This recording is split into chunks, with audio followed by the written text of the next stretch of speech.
Welcome back to series where we explore Relativity Short Message File format and embrace feature creep. Yes, we have more features that were not part of the original design, but I think it's cool to have them anyway. So just go to the screen and I'll show you what I've added. Let's open a dat file and I'll show you what other things we can do with that. So I'm going to go to dat file, and in the export format we now have HTML.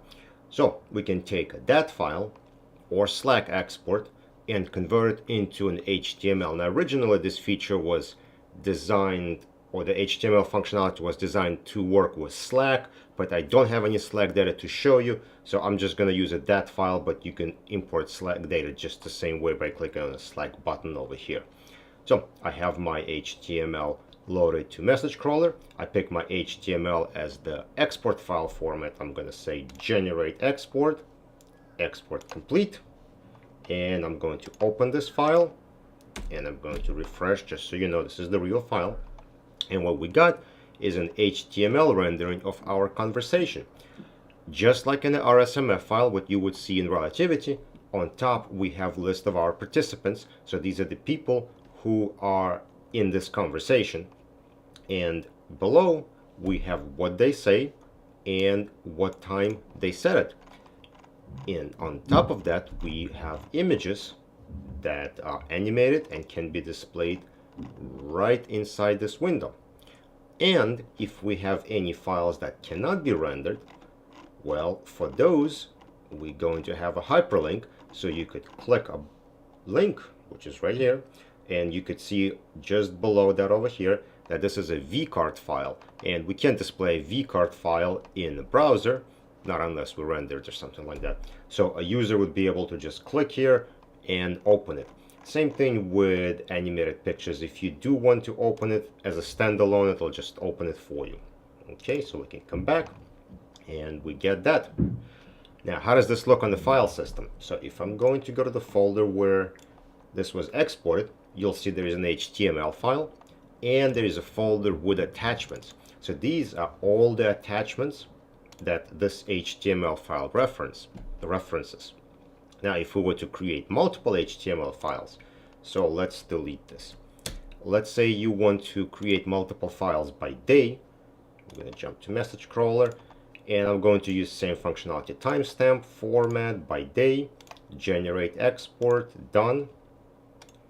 Now what you'll see is there are two HTML files, and there would have been a second folder for attachments, except this file, sorry, wrong window. There we go. This is the second file. It doesn't actually have any attachments, so there is no attachments folder. Otherwise, an attachments folder would have been created for the second file, and then you would need to copy them in pairs if you want to give them to somebody. Or if you just want to navigate attachments, you can go into a folder and again just open up HTML and you get to see your conversation rendered as HTML. Now, HTML is not one of my strongest points. I don't enjoy generating HTML. I'm not an HTML expert. I don't like CSS. I don't like any of that. So if you look at this and you see some formatting that could be improved, you say, well, let's add a little bit more space here, let's remove something there, I'm totally cool with that. Send me your suggestions. In fact, you can even just take the HTML export, go into it, modify it, and then email it to me, telling me like, hey, this is a better way of formatting text messages, but do tell me what you change actually. This way I'll take a look at it and I'll see if I can incorporate this into this application. The other thing I want to tell you is about errors. Okay, so this is the question that's been asked, is where the errors are stored, if there are errors, which often there are.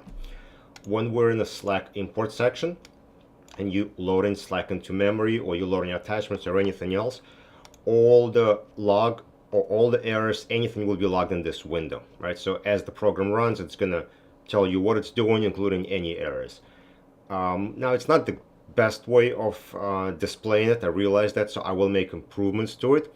But if you were to take content of this window, copy and paste it into like a text editor, you can scan through it and you could see if there's anything weird there.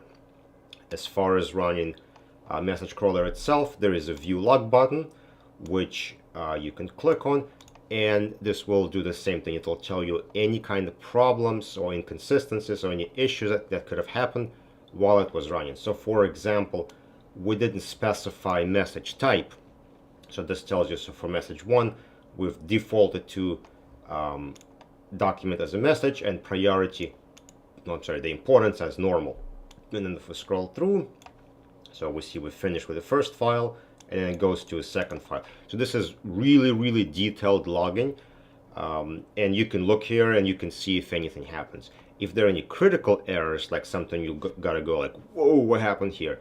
You will get a pop-up message saying there were critical errors, make sure to examine this log. If there are only like warnings or just information, then it's not gonna pop up or say anything, so you don't really have to go and look at the log. But you know what? It's always good. It's always a good idea to look at the log. That's Message Crawler 1.1. I'm going to upload it to my website so you guys can download it and tell me what you think. I want to know what you think about the HTML export. All right, talk to you later.